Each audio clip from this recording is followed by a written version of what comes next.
So we are going to be looking at a full reading test today. I'm going to be solving a full reading test, and I want you to follow closely. Okay. This is one of the most important and the most challenging steps in your IELTS preparation. And a lot of people struggle with this part for different reasons. Some people struggle with this part because they don't have the time. Some struggle because they get low scores whenever they are practicing, and because of those low scores, they get discouraged. That's even more common than, the case where people don't have time to practice. But you see, whatever the case, you need to really, really make out time to work on this aspect of your IELTS preparation. You need to do a lot of full reading tests. I always like to recommend a minimum of 40 full reading tests. 40 full reading tests. It's very, very important. And after every test that you do, you need to do self-correction. What does that mean? It means that you take the time to go through the questions that you got wrong and learn from your mistakes. Okay? Take time to go through all the questions that you got wrong and learn from your mistakes. You're going to see me do that today. Okay? The test I'm going to do today, I'm going to try and look for one that I've not done before. And then it's very possible that I get some questions wrong. And you're going to see the way I'm going to do self-correction. So this thing I want to do here, this exercise I want to do with you is an exercise that is designed to show you how to do your full reading tests. The best way to use full reading tests to improve your reading skills. And for some questions, I'm going to be slow. For some questions, I'm going to be fast. You understand? It depends on what I see. But the point is, you need to practice with the view to improve your reading skills. The objective of full reading tests is not necessarily to get high scores. No, the objective is to improve your vocabulary. That is the primary objective. The reason why we ask you to do lots of full reading tests is not for you to be getting high scores. That's not the primary objective. That's objective number 3. The objective number 3 is to get good scores. Objective number 1 is to build up your IELTS reading skills. Okay, that's first objective. Objective number 2 is to build up your vocabulary. Build up your IELTS vocabulary. You understand now? And then number 3 is to what? Is to improve your accuracy, and that's where scores come in. Accuracy, high accuracy means what? You get high scores. So if you are not paying attention to objective 1, which is your overall IELTS skills, and you're not paying attention to objective 2, which is your vocabulary, then that objective 3 on the exam day is going to be problematic. So don't jump objective 1 and 2 and be focusing on objective 3, because I've seen people that they will do reading tests and they will get low scores and they will come to my DM and they will telling me they are feeling bad. They got band 6 in one practice. They got band 5 in one practice. And all those things don't move me. I don't even feel anything about those things. The question I always ask is, did you do self-correction? That's the only thing that concerns me, because that's what will help you. Okay, that's the only thing that can help you. I wasn't there when you did the test. I don't know how you arrived at your answers. I don't know the mistakes you made. Okay, by the way, do you know that if you do a reading test now, and let's say maybe you score maybe band 5 or band 5.5, if you do that same test tomorrow, do you know that your score will be better? You probably score band 8 or even band 9. That tells you that something happened. That tells you that something happened. So if you do a full reading test now, you get a low score. It shows you that what? Your vocabulary is not yet rich enough. Your IELTS skills are not yet good enough. And the way to improve those two things is to practice more. That's it. So don't feel bad because of a low score. Don't feel bad. And if you feel bad, don't let the bad feeling stop you from practicing again. Don't let the bad feeling stop you from doing self-correction. Don't let the bad feeling stop you from, from improving your what? Your vocabulary. I cannot overemphasize that. It's so important. So important. So full reading tests are extremely important. They are important because they help us to develop our exam skills, and they help us to get better prepared for the exam. Okay, so let's go to the site now. Let me take you to the site. So like I said, we're going to be practicing a full reading test from I'm going to be using IELTS. Let me see if I can use IELTS online tests for this particular exercise. IELTS online tests. I can either use mini IELTS or I can use IELTS online tests. But for mini IELTS, I can only do one passage per time. But for IELTS online test, I can select. So IELTS online test.com. That is the site. IELTSonlinetests.com. So once you go to that website, let's just see how it goes. You are seeing it. I hope you guys are seeing my screen. Let me know. If you are seeing my screen, let me see your message. Let me know whether you are seeing the screen. Just type in the chat box and say, yes, I am seeing the screen.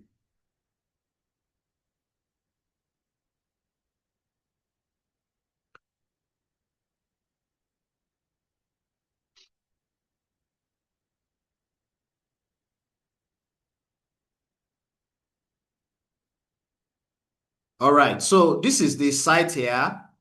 So once you enter into the site, once you log in, once it brings you to the site here, okay, thank you very much. I can see that response. Thank you very much for that. Once any advert you see like this, just click, just remove the advert. Just click on this X and remove the advert. All right, so once it brings you to the site like this, what you do is you go to exam library. Just come to exam library and then look for reading. You see, he has listening, reading, writing, and speaking. Everything. You have everything there. But the focus is reading. My focus here is reading. Okay. So just click on IELTS reading tests. Okay. Click on IELTS reading tests, and then let's see where it takes us to next. If this thing doesn't work on your system, it's network problem. It's not this website is not my website. It's owned by another organization. I'm not the owner. So if you're unable to access it, I'm not the one that is making it. I'm not the one responsible for that. Okay. It's not my website. All right. Hope you understand that. So it's most likely a network problem. So just either change your network or go to another area where network is good or something, or try again. So you click on IELTS reading once you get to that site, to that page, that first page, that home page, and then it's going to bring you to the IELTS reading page. So let's see how that goes now. Okay, so here we have IELTS exam library. I can see plenty of IELTS reading here. Mock test 2025. I can pick any of these, but I think I've done all these January tests. Let me go to 2024 March. Let me pick something. Let me pick March. I don't think I've done March 2024 before. You can pick anyone. So let me just pick this March test. So you can see it's telling me to pick a mode. Okay, it's telling me to pick a mode. I can pick practice mode. I can pick simulation mode. Simulation mode is going to be the real exam. It's going to give me 60 minutes. After 60 minutes, the website is going to log me out and it's going to give me my score. That's what is going to happen. Okay, for this one, what's it called? For this practice mode, I can select the options I want. I can say, okay, maybe I want to do only part 1 of the IELTS reading, and then I'll pick the time limits. Or I can say I want to do part 1 and part 2, and then I'll pick the the time limit. Or I can say I want to do all the 3, and then I'll pick the time limit is 60 minutes for that one. So I'm going to do all the 3, and then I'm going to click on start now. Okay, so start now, and then it's going to take me to the page. It's going to take me to the page. So let's follow closely as I solve this particular mock test. I really hope that I'm going to be getting questions that I have not solved before. That's what I really want. I don't want questions that I've solved before. All right, so it's telling me here to log in. The reason why it's telling me to log in is that so that I can keep records of my work. So let me try and see if I can log in and just get over with that. So if it tells you to log in, you're going to need to, if you don't have an account on this website, it's going to tell you to create an account. So let me just log in with one of my Google, one of the Google email accounts that I have on my system here. So once it tells you to log in, just come and click on. If you have Facebook on your system, you can log in with your Facebook or you can log in with your Google account. Very easy and straightforward, okay? So I'll just create an account with my Google. So let me pick this second one here and log in with that.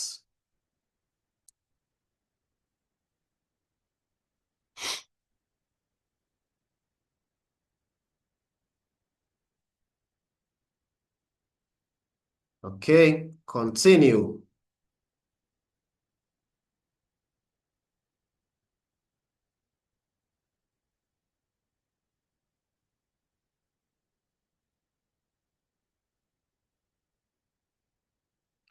Okay, so it's telling me to create a profile. All these things I'm going to do. So let's just say students, current students.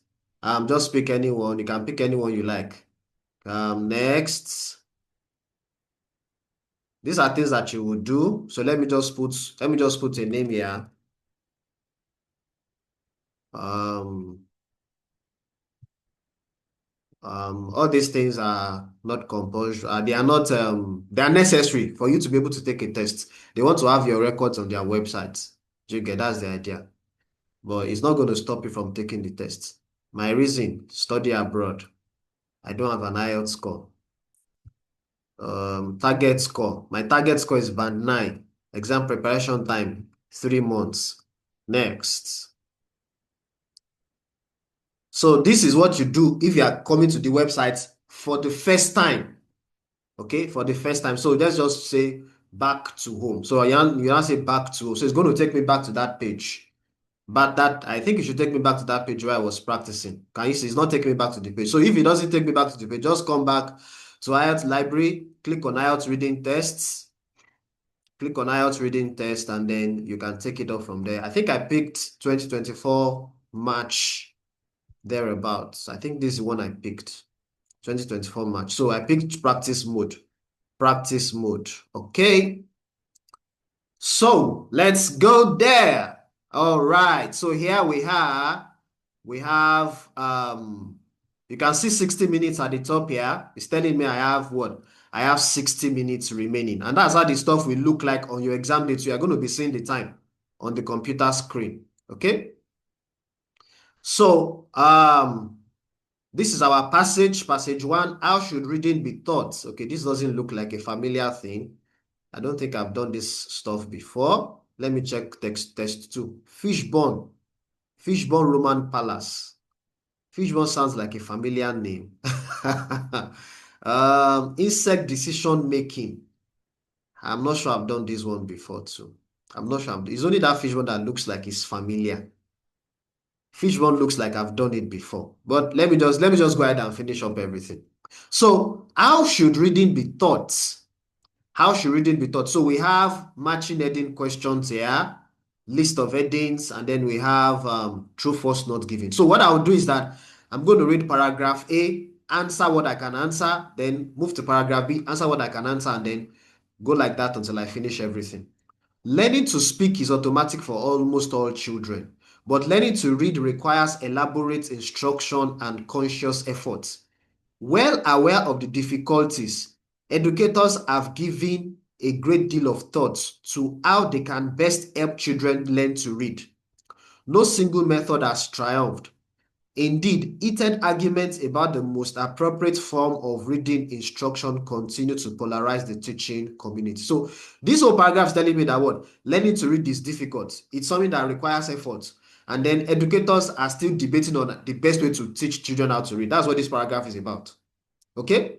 So with that summary, I will now go to my list of headings to see, okay, which title fits best with that my summary. Disagreement about the reading process. No, it's about how to teach reading. Roots of the debates. Which debates? I'm not sure about this one. A combined approach, no. Methods, they didn't talk about methods here. A controversial, they didn't talk about any approach here. In conclusion, no, there's no research here. Research with learners, there's no research here. Aligning teachers, it's not about control. That paragraph is not about control. A debate amongst educators. Yes, there's a debate here. The debate is about how to teach reading. A debate amongst educators. So there's a debate about how to teach reading. Can you see that they've even solved section A for me? And they picked the answer that I picked. I didn't even see this before. Assuming I saw this before, I wouldn't have read section A. That's a waste of time. I've wasted like 1 minute now. So sometimes it's good to check and see, okay, have they done one for you? If they done one for you, don't bother reading that paragraph. You are just going to be wasting time unnecessarily. So let's go to paragraph B. Three general approaches that have been tried. Three general approaches have been tried. Hold on. Three approaches have been tried. Look at this number 4 here. Methods or approaches for teaching reading. Let's go on. In one, called Old World Instruction, children learn by rote how to recognize at a glance a vocabulary of 50 to 100 words. Then they gradually acquire other words, often through seeing them used over and over again in the context of a story. Speakers of most languages learn the relationship between letters and the sound associated with them, phonemes. That is, children are taught how to use their knowledge of alphabets to sound out words. This procedure constitutes the second approach. So they've talked about the first approach. Now we have seen the second approach. Okay? Many schools have adopted a different approach, the whole language method. That's the third approach. The strategy here relies on the child's experience with the language. For example, students are offered engaging books and are encouraged to guess the words, but they do not know by considering the context of the sentence or by looking for clues in the storyline and illustrations, rather than trying to sound them out. Many teachers adopted the whole language approach because of the intuitive appeal, making reading fun promises to keep children motivated. So this is about the three methods. Let me check. Number one cannot fit in. There's nothing like disagreement here. The roots, there's nothing like roots here. A combined approach. This issue of combined, no. This number 4 still seems like the best that can be matched to that paragraph. Number 5, controversial approach, no. Inconc, no. Research, no. No. So I'm going to pick number 4, methods of teaching reading. They talked about 3 methods in that paragraph. So I'm going to match number 4 to paragraph B or to section B. So I'll just click 4 here. Okay? However, many linguists and psychologists objected strongly to the abandonment of phonics in American schools. Why? Because research has clearly demonstrated that understanding how letters related to component sound in words is critically important in reading. This conclusion rests in part on knowledge of how experienced readers make sense of words on a page. Advocates of old language instruction have argued forcefully that people often derive meaning directly from print without ever determining the sound of the word. Some psychologists today accept this view, but most believe that reading is typically a process of rapidly sounding out words mentally. Compelling evidence for this comes from experiments which show that subjects often confuse homophones, words that sound the same, such as Jules and Rules 5. This supports the idea that readers convert strings of letters to sounds. So this thing is about debate of, okay, whether we should use this method or we should not use this method. That's the thing I'm seeing in this paragraph C, this section C. They say that some linguists and psychologists objected to the abandonment of phonics. Why? And then they gave the reason. And then advocates of old language instruction have argued. So they talked about the phonics method and then the old language method. Let me see. Disagreement about the reading process. It's not about the reading process. Is it about the reading process? This place talks about disagreements. Yeah. Linguists and psychologists talked about something. Old language instructors talk about something. Psychologists today accept this point of view, but most believe that. So the reading process. Disagreements. Okay, this one says Most believe reading is typically a process. So you see from here, it's about the reading process. Okay, maybe number one will be our answer. Number two, roots of the debates. Which debates? I didn't say anything about roots of debate here. A combined approach. This thing did not talk about combining approaches. Number four has been used. Number five, a controversial approach. This does not talk about one approach. There are two approaches that were discussed here. So I'm still holding on to my number one. Although this thing that says controversial is the same thing as disagreement. Approach. But here they talked about two things, two approaches. One is about the phonics, the other one is about the whole language. Let me see. I think I'll pick number one. Let me just pick number one for paragraph C. Number one. Let me pick number one for paragraph C. Statement one. Let me go on. I might change my mind for paragraph C later on. I don't know yet. Let's just go on and see what will happen. Paragraph D now. In order to evaluate different approaches to teaching reading, a number of experiments have been carried out, firstly with college students, then with pupils. Investigators trained English-speaking college students to read using unfamiliar symbols, while another group learned entire words associated with certain strings of Arabic letters. Then both groups were required to read a new set of words constructed from the original characters. In general, readers who were taught the rules of phonics could read many more new words than those trained with old word procedure. Classroom studies comparing phonics with either old word or old language instructions are also quite illuminating. One particularly persuasive study compared two programs using 20 first grade classrooms. Half the students were offered traditional reading instructions, which included the use of phonic drills and applications. The other half were taught using an individualized methods that drew from their experiences with language. These children produced their own booklet of stories and developed sets of words to be recognized. The study found that the first group scored higher at the year's end on tests of reading and comprehension. So this one is about research into the different methods of teaching. That's what I'm saying in this paragraph D. Research into the different methods of teaching. Let me see. Does number one sound like that? No. Number two, no. Number three, no. Number four, we have used it. Number five, no. Inconclusive. There's nothing about whether this thing was conclusive or inconclusive. So I'm not going to pick inconclusive research. It's about research, but this inconclusive cannot fit in. Research with learners. Yes, this is our answer. Number seven is our answer. Research with learners. You see, they say they use college students and then they use pupils. And then the remainder of the paragraph talks about the result of the research. So that's research with learners. So paragraph D can be matched to statement number 7. Paragraph D can be matched to statement number 7. Number 7. Now, paragraph E now. Let's go to paragraph E. If researchers are so convinced about the need for phonics instruction, why does the debate continue? Debate. I saw one heading about debate. The roots of the debate. This is going to be the answer. Why? Why does the debate continue? Roots of the debate. Root means what is the cause, the foundation. So I'm not even going to read this paragraph. I will just pick roots of the debate. If my answer is wrong, I will do self-correction. Time is going. I'm working with time. So paragraph F now.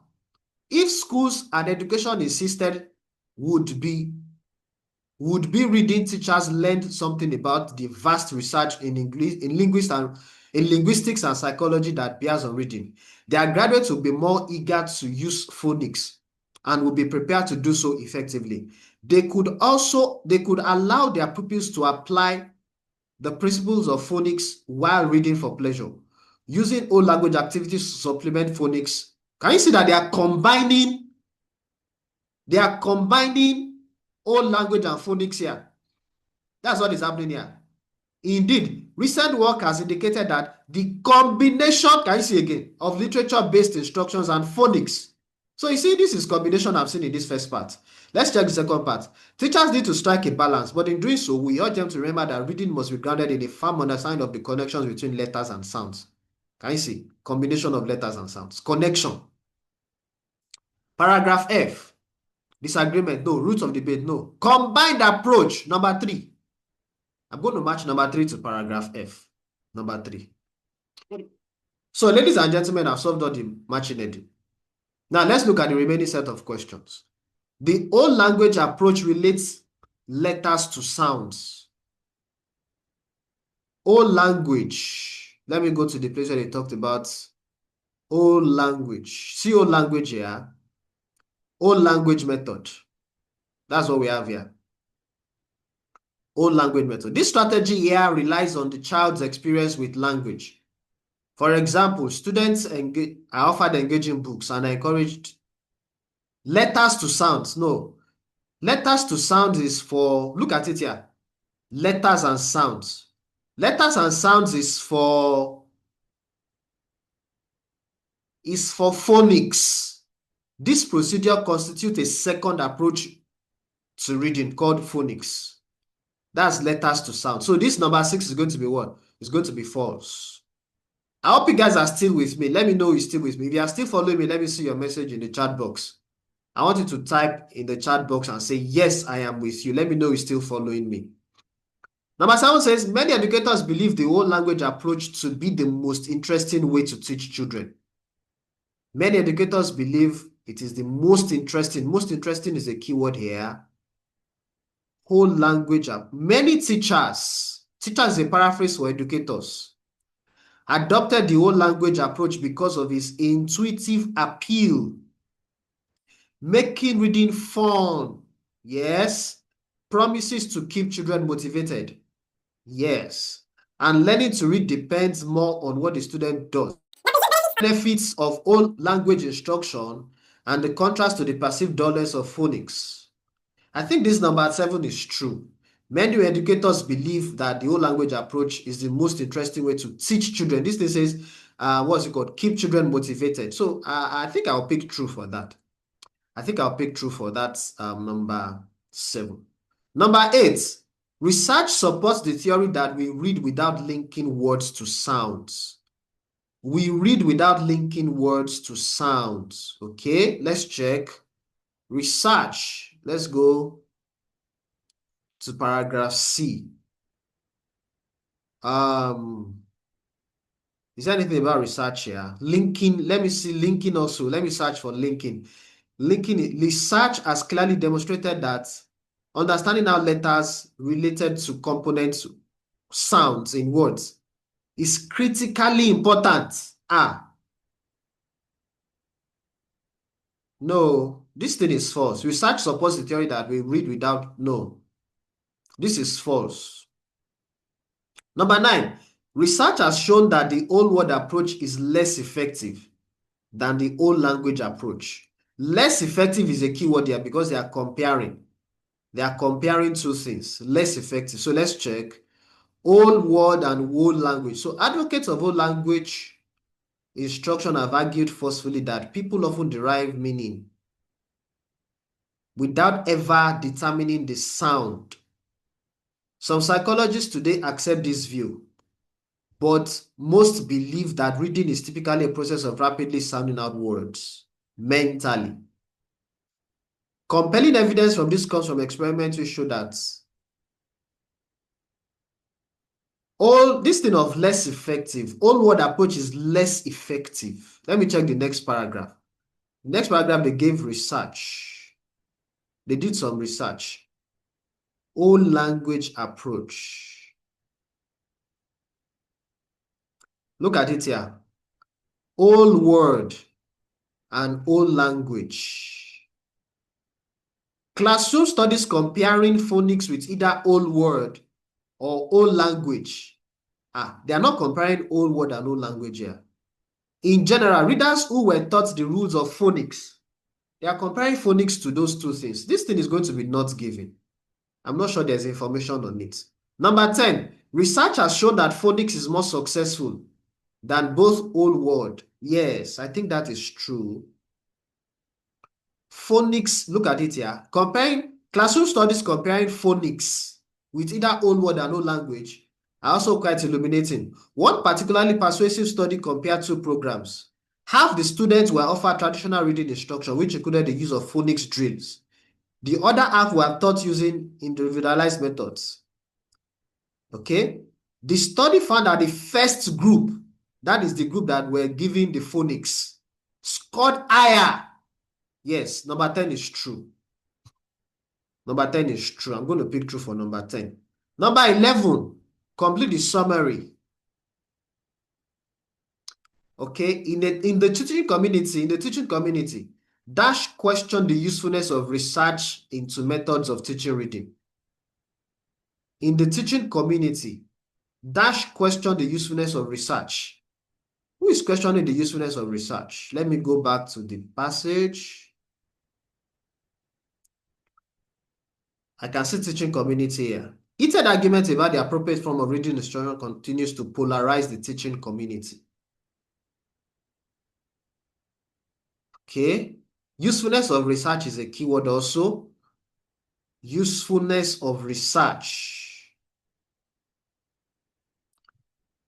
The presumed benefits of whole language, the contrasts. Okay. Many linguists object to the research has clearly demonstrated that understanding how letters relate to. Okay. Who is questioning something? Okay. Advocates of whole language instruction have argued. Okay. Some psychologists today accept this view, but most believe that who is questioning the usefulness of research now? Investigators trained English-speaking college students. If researchers are so convinced, why does the debate continue? Because the controversy is enmeshed in philosophical differences. Progressives challenge, yeah, this is it here. The progressive challenge the results of laboratory tests. This is the paraphrase for research. So who is questioning the thing? Progressive individual. So this is going to be he. Number 11 is going to be he. Progressives question the usefulness of what? Research into methods of teaching reading. These critics believe that Dash is compatible with student-centered learning. Dash is incompatible. So let's go back to that place where we saw progressives. And classroom studies on the basis of broad philosophical skepticism about the values of such research. Yes, can you see that? E is supported. They champion student-centered learn and teacher empowerment. Let me take that sentence again. So it says that what? The progressives challenge the results of laboratory tests and classroom studies on the basis of a broad philosophical skepticism about the values of such research. They champion student-centered learning and teacher empowerment. I think this one should be learning and teacher empowerment. Sadly, they fail to realize that these very admirable educational values are equally consistent with the teaching of phonics. So let me see. These critics believe that Dash is compatible with student-centered learning. Student-centered learning. What is incompatible with student-centered learning? I think it's laboratory tests. Laboratory tests, the results.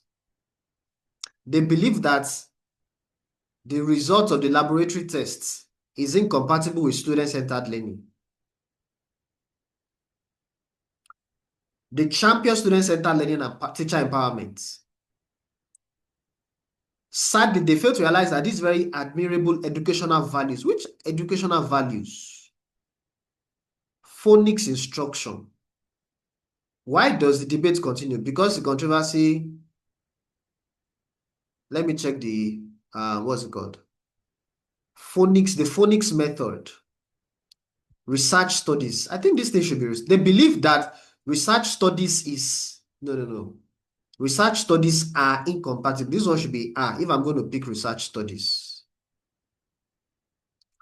They believe that the phonics method is incompatible with student-centered learning. Because this thing says with the teaching of phonics.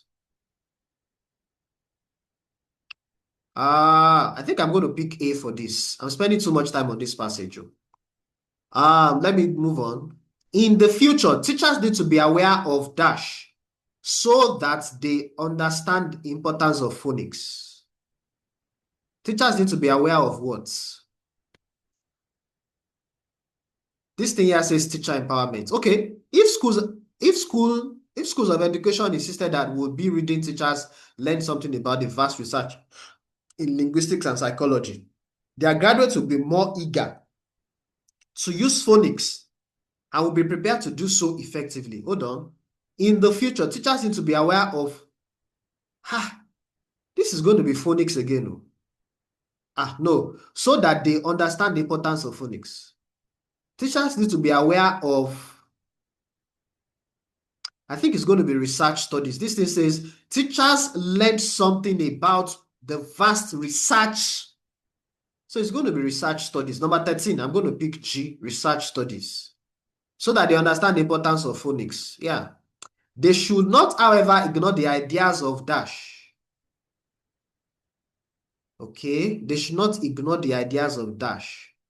Their graduates will be, they could allow their pupils to apply the principle of phonics while reading for pleasure, using old language activities to supplement phonics. Okay, this one should be old language.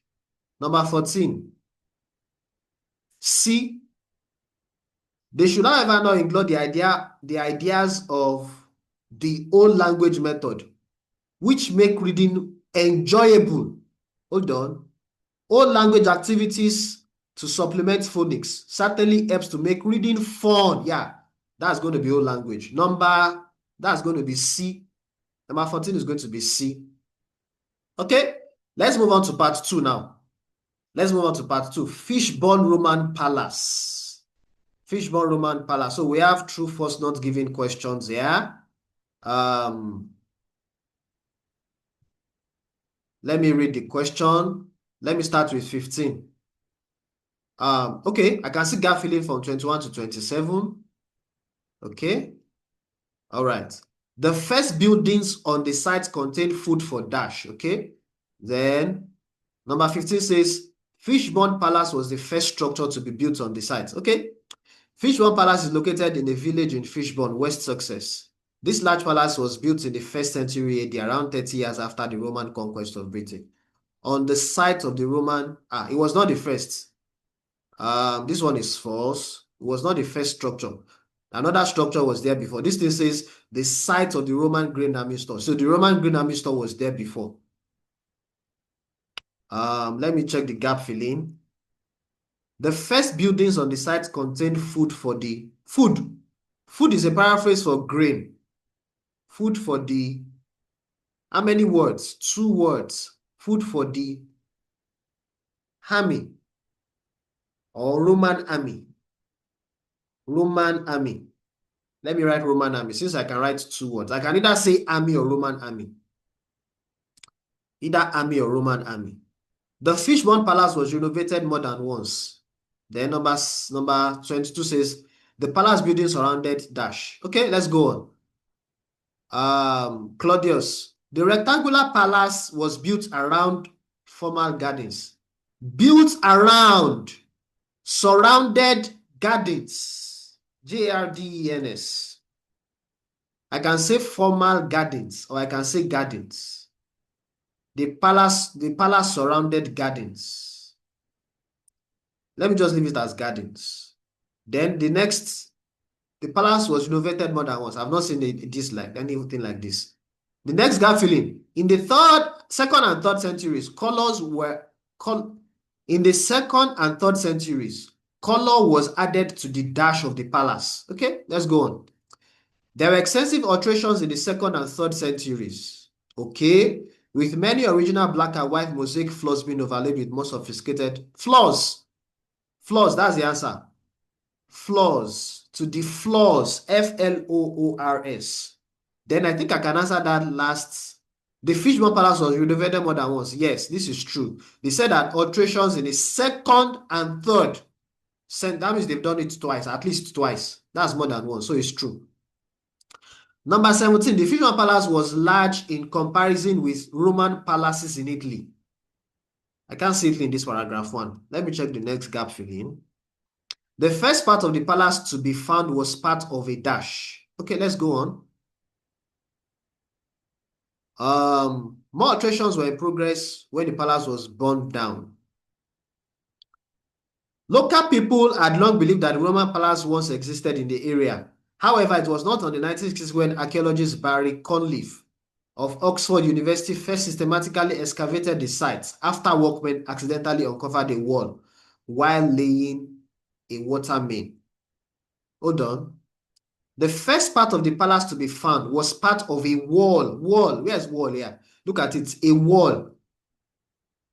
So a workman accidentally uncovered a wall, and they later discovered that wall is part of a palace. So this number 24 is going to be WALL, a wall. True false not given. Fishman Palace was large. I've not seen Italy yet. Is there Italy here? I hope I've not missed Italy. There's no Italy in paragraph 1. This paragraph 2 too. There's no Italy here. Let's go on. What's the next gap filling? Kolubu. Okay, all sort of strange names here. Okay, let me go on. I think I should just scan for Italy. Since Italy is my... Okay, see Italy here. Italy. So look at it here closely. Let's look at that question again. Fishman Palace was large in comparison with Roman palaces in Italy. So look at it. In size, size is a paraphrase for large. In size, size is a word that can be used, when you are referring to large, or large is a word that can be used when you are referring to size. I think that's the best way to put it. Large is a word to refer to size of something. In size, Fishman Palace would have been approximately equivalent to some of the great Roman palaces of Italy. Okay, let's read that again. Would have been approximately equivalent. Approximately equivalent. This thing says large in comparison with. Large in comparison with.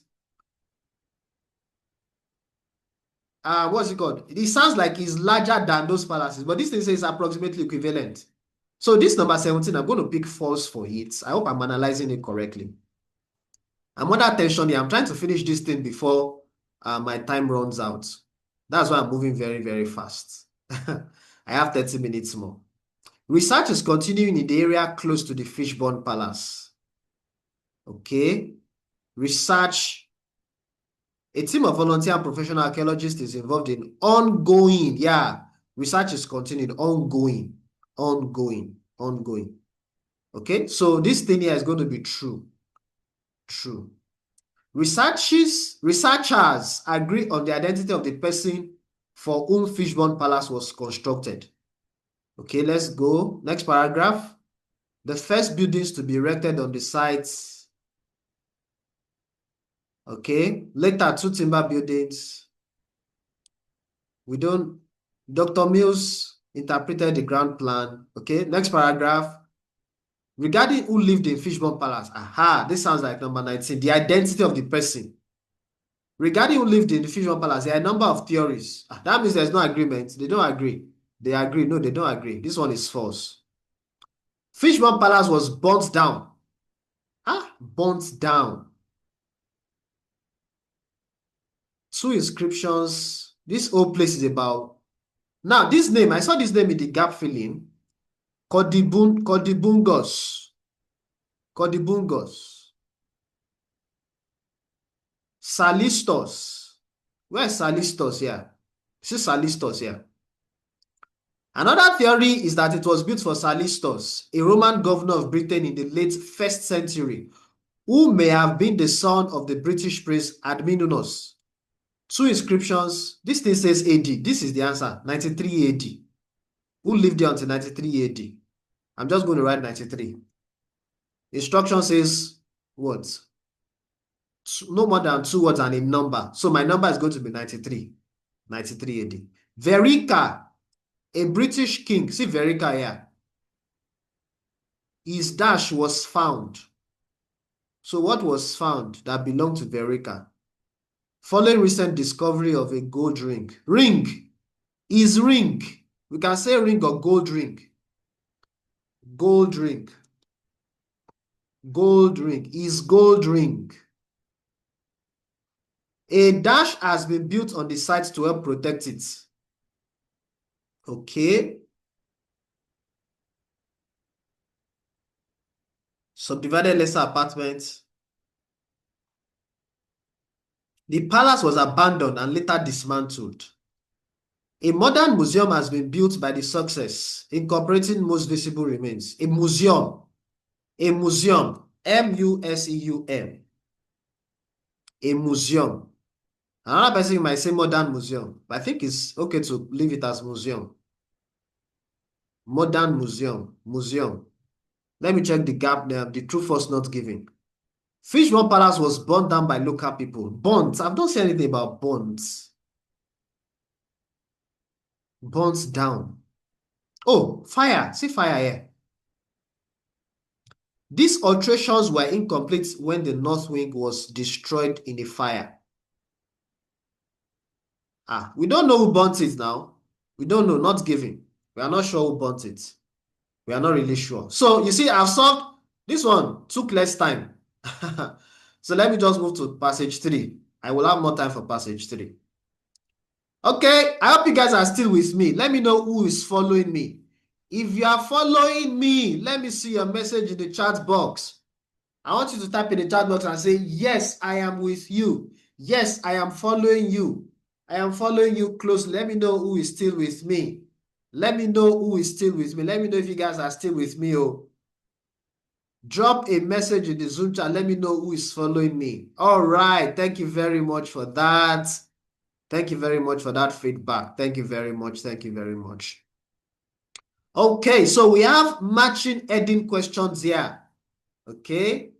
And then, so again, like I did earlier on, I'm going to solve the passage. Now, they did not label the paragraphs. I guess this is a website error. I hope it's not going to cause issues when the time comes to mark. So I'm going to assume that this is paragraph. I'm going to assume that this is paragraph A. And then the next one is paragraph B. And then the next one is paragraph C. And then paragraph D, paragraph E. And then this small one now, I don't know whether it belongs to this E or it belongs to this big one. Yeah, this is paragraph F. All right, so let's just start. Let's just label it like that. And let's just hope that there won't be problems when we are marking. Somebody says, can this kind of problem happen in the exam that they will not label the paragraph? It's not possible. It cannot happen. It can never happen on the exam day. Okay? These websites are made by people that are just trying to help students. So there will be mistakes here and there. You saw some spelling mistakes earlier on too, where they wrote researches instead of researchers. So there could be mistakes. It's okay. But on the exam day, you can't see this kind of mistakes. Now, it has long been held that decisions made collectively by large groups of people are more likely to turn out to be accurate than decisions made by individuals. The idea goes back to the jury theorem of Nicolas de Condet, an 18th century French philosopher who was one of the first to apply mathematics to the social sciences. Condorcet's theory describes collective decisions, outlining how democratic decisions tend to outperform dictatorial ones. If, for example, each member of a jury has only partial information, the majority decision is more likely to be correct than a decision arrived at by a single juror. Moreover, the probability of a correct decision increases the size of the jury. So here they are talking about overall decision making, that having many people deciding on something is better than one person deciding. Now, what heading sounds like that? There's nothing like insect in that paragraph. They need to instruct. No, insect is not there. Insect is not there. Urgency is not there. Insect is not there. Insect is not there. Virtual scenario to study. Number 7 is the best. How the number of decision makers affect decision. I think I'll just pick number 7 for paragraph A. I didn't say anything about insect here. Majority of this paragraph talks, or majority of these headings mentions insect. This one does not mention insect. Urgency can affect the process of finding a new one. Let's move on. Paragraph B. Now, it is becoming very clear. It is becoming clear that group decisions are also extremely valuable for the success of social animals such as ants, bees, and dolphins. Bees make a collective decision, and they do it rather well, according to Kristen List of the London School of Economics, who has studied group decision making in humans and animals. Researchers led by Dr. List looked at colonies once. The original colony reaches a certain size. Looked at colonies once the original colony reach a certain size. The queen goes off with about 2/3 of the worker bees to live in a new home or nest, leaving a daughter queen in the old nest with the remaining workers. Among the bees that depart are some that have searched for and found some new nest sites and reported back using a characteristic body movement known as waggle dance to indicate to the other bees the suitable place they have located. The longer the dance, the better the site. Can you see how they are deciding? After a while, the other bees start to visit the site signaled by their companions to see for themselves. And on their return, they also perform more waggle dances. The process eventually leads to a consensus on the best site, and the breakaway swarm migrates. Can you see they described how bees locate a new nest for themselves? And it's a collective thing. That's what they've done here. Now let's check the headings. The effect of man-made, no, man-made is not in that paragraph. They need to instruct, they didn't talk about instructing anything here. Signals used by certain insects to indicate it. Yes, number 3 is our answer. Signals, what is the signals? Waggle dance. Okay, hold on. Signals, that thing is plural. Waggle dance is just one. Let me check. Social animals such as ants, bees, dolphins. Bees make a collective decision. How? This is says signals, and then it says certain insects. The only signal here is waggle dance. Let me check the others. How urgency can affect the process of finding a new home. The use of trained insects in testing scientific, no. The use of virtual scenarios in the study of insect behavior, no. The answer to this paragraph is going to be between 3 and 4. Let me just go for 3. That 3 looks somehow, but let me just go for 3. Paragraph C now. But exactly how do bees reach such a robust consensus? To find out, Dr. List and his colleagues used a computer-generated model. Computer-generated model, that's virtual. Number 6, the use of virtual scenario to study insect behavior. That's virtual. Computer-generated model is a paraphrase of virtual. By experimenting with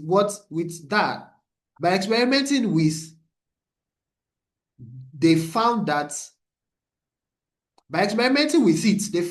when bees in the model were very good at finding nest sites but did not share the information, this dramatically slowed down the migration, leaving the swarm homeless and vulnerable. Conversely, bees in the model blindly following the waggle dances of others without checking. The researchers concluded that the ability of bees to identify successfully and quickly the best sites depends on both the bees' interdependence in communicating the whereabouts of the bee site and the independence in confirming this information for themselves. Number 6 sounds like our answer, but then I'm thinking that another, where is it now? Signal, no.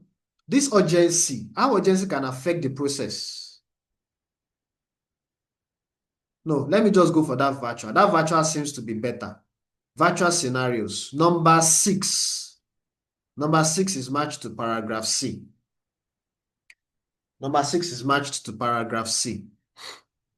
Okay? Next paragraph. Another situation in which collective decisions are taken occur when animals are either isolated from crucial sources of information or dominated by other members of the group. Jose of Free University used robotic cockroaches. Robotic, this is another virtual, to subvert the behavior. Oh, hold on. Robots might be a real robot, maybe a machine, a machine that looks like a cockroach. Robotic, so it's not really virtual. survey the behavior of living cockroaches and control their decision-making process. In his experiments, the artificial bugs were introduced to the live ones and soon became sufficiently socially integrated that they were perceived by the real cockroaches as equal. By manipulating the robots, which were in the minority, Hanley was able to persuade the living cockroaches to choose an inappropriate shelter. Hold on, no. Look at this number 5. The use of trained insects in testing a scientific theory.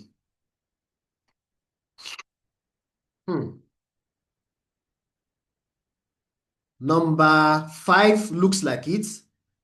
The effect of man-made imitations on insects. Number 1 also looks like it. I think number 1 is better because it says that they were able to persuade the living cockroaches to choose an inappropriate one, even one which they had rejected before being infiltrated by the robots. So, number 1 is going to fit. Let me pick 1. I'm going to pick 1 for paragraph D. Paragraph E now. The way insects put into effect collective decision can be complex and as important as the decisions themselves. At the University of Bristol, Nigel Franks and his colleagues studied how a species of ants establish a new nest. Franks and his associates reported how the insects reduce the problems associated with making a necessarily swift choice. Swift means urgent, quickly. If the ant's existing nets becomes urgently threatened, the insects choose certain ants to act as scouts to find new nests. How quickly they accomplish the transfer to the new home depends not on how soon the best available site is found, but also on how quickly the migration there can be achieved. This one that they are talking about swift and quickly, that's sounding like that one that talks about urgent. Number 4, how urgency can affect the process of finding a new home. I've not used 4, so I'm going to pick 4 for paragraph E. 4. Then final paragraph. Once a suitable nest is identified, the chosen ants begin to lead others which have made it to the new site or which may have simply been in the vicinity back to the original threatened nest. In this way, those ants which are familiar with the routes can help transport the queen and the young ants to the site and simultaneously show the way to those ants which have been left behind to guard the old nest. In this way, moving processes are accomplished faster and more efficiently. Thus, the dynamics of collective decision-making are closely related to the efficient implementation of those decisions. How this might apply to choices that humans make is as yet unclear, but it does suggest that even for humans, the importance of recruiting dynamic leaders to a cause, because the most important thing about collective decision-making as shown by this insect experiment is to get others to follow. What does that sound like?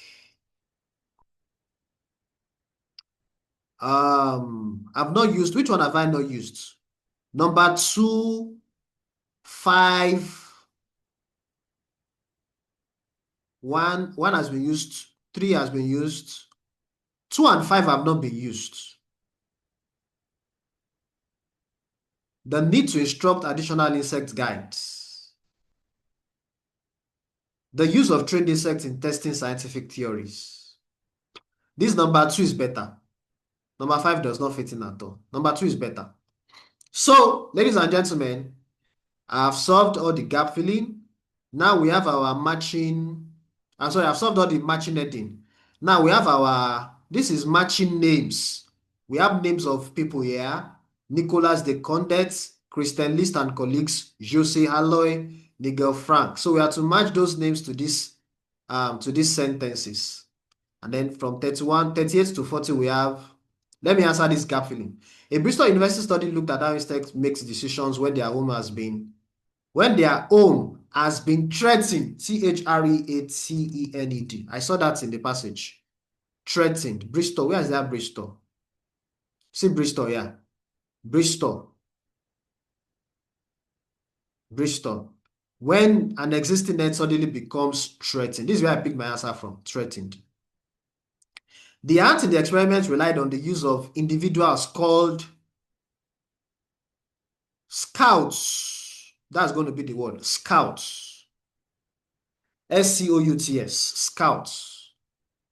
The study concluded that the effective implementation of the ants' decision meant that the insects could change homes quickly. The study emphasized the necessity for people as well as insects of having active dash in order to execute decisions successfully. Active dash in order to execute decisions successfully. Implementation of those decisions. Thus, the dynamics of collective decision making, active collective decision making. No. Hold on. Thus, the dynamics of collective decision making are closely related to the efficient implementation of those decisions. How many words are we to use? One word. Active decision making. This thing I put as dash here is actually one word though. Decision making is a compound word, is one word. But it does suggest that even for humans, the importance of recruiting dynamic leaders. Or is he having active leaders? Wow. Having dynamic leaders to a cause, because the most important thing about collective decision making, as shown by the insect experiment, is to get others to follow. The answer is either going to be decision making or it's going to be leaders. Having active leaders. But it does suggest that even for humans, I think I'll leave it as decision making. The dynamics of collective decision making. Collective.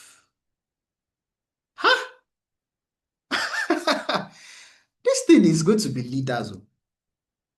It says collective decision making. Let me look at this thing here. Collective decision making. Collective decision making. And then here it says dynamic leaders.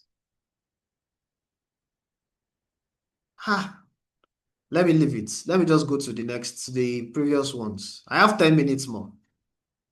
Certain members can influence the rest of the group to alter a previous decision. Yeah, I saw that. Where is that one about bees? After a while, where is that one about bees? Look at this visit. After a while, other bees start to visit the signal sites.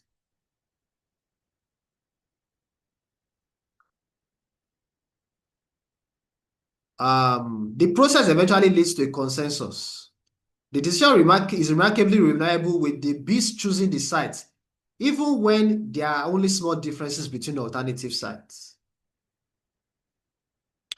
Certain members can influence the rest of the group to alter a previous decision. Hold on.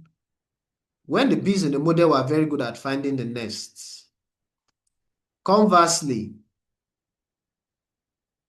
quickly, this thing about previous decision is what I'm looking for. I saw it in the passage, but I saw it earlier in the passage. Artificial bugs were introduced to the live ones by manipulating the robots, which are in the minority. The way the insects which are in the minority, Allah was able to persuade living cockroaches to choose an inappropriate shelter, even one they had rejected before. This is the thing about previous decision, the one that they are rejected before. So who came up with this one?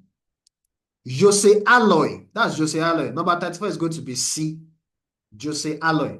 35. Individual verification of a proposed choice is important for successful outcome. Individual verification. I think that is for the B's.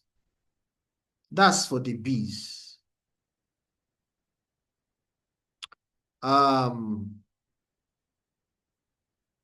a while, other bees start to visit the site signaled by their companions to see for themselves. Yeah, to see for themselves. Individual verification. I think this one is for bees. Let me check. There's a place where they talked about ants. Where's that one about? Okay, this is one about ants. Back to the original site. In this way,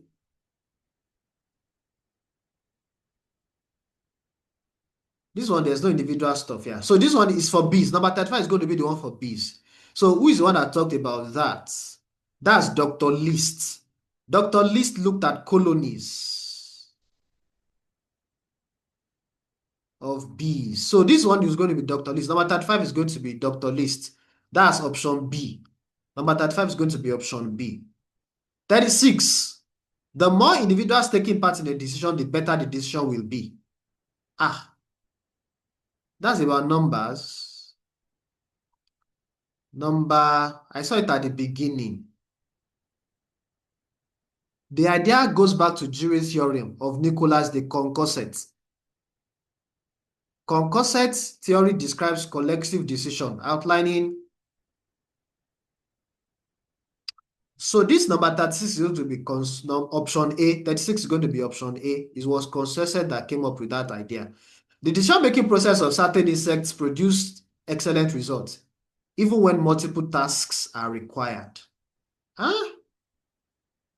The decision-making process of certain insects produces excellent results, even when multiple tasks are required. Produces excellent results.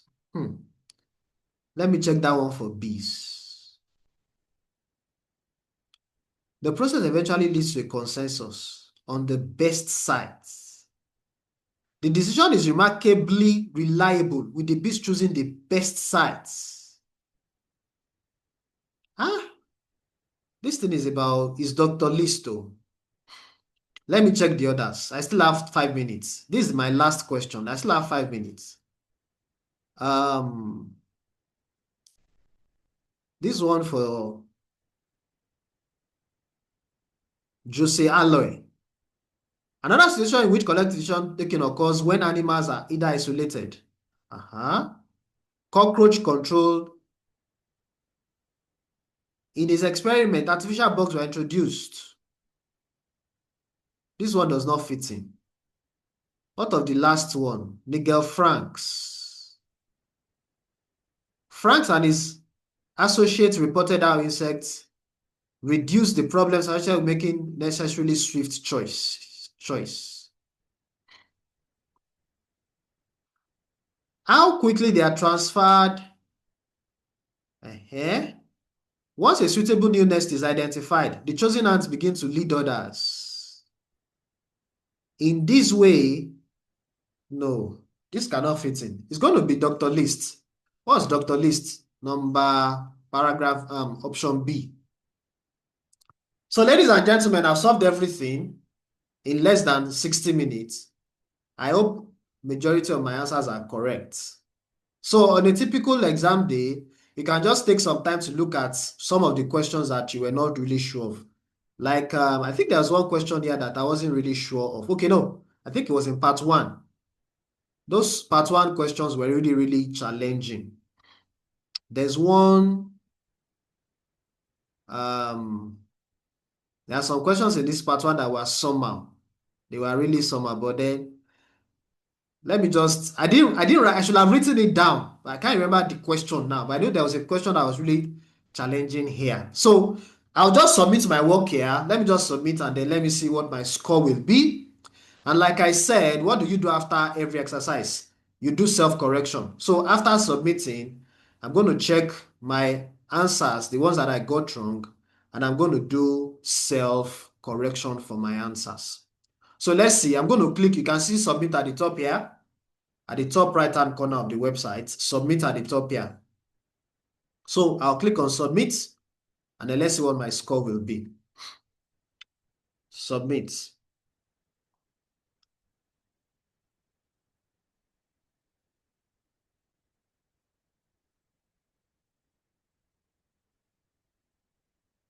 Whoa!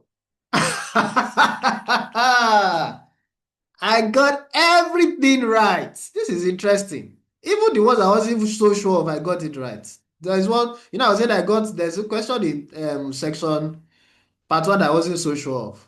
Wow. Wow. I'm even surprised I got everything right. Really, I am surprised.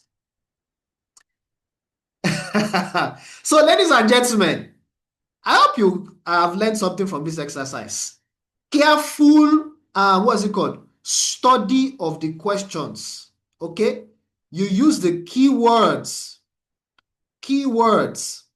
to track your answers. And that's what you do question by question by question. Okay? Until you solve everything. I really wish I got one question wrong. It would have given me the opportunity to do self-correction. But I guess I'm going to have to do that in another exercise. So thank you very much, everybody. I hope you have learned something from this exercise. Let me know if you have any question. Just drop your question in the WhatsApp chat.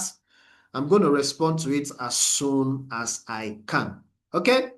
I'm going to post a link for you to do. That's going to be the exercise. That's going to be your assignment for today. It's going to be a link to a full reading test from this website. That's going to be your exercise for today. That's going to be like your assignments for today. So take time to do the assignment and let me know what your score will be. All right? Thank you very much, everybody. Enjoy the rest of your day.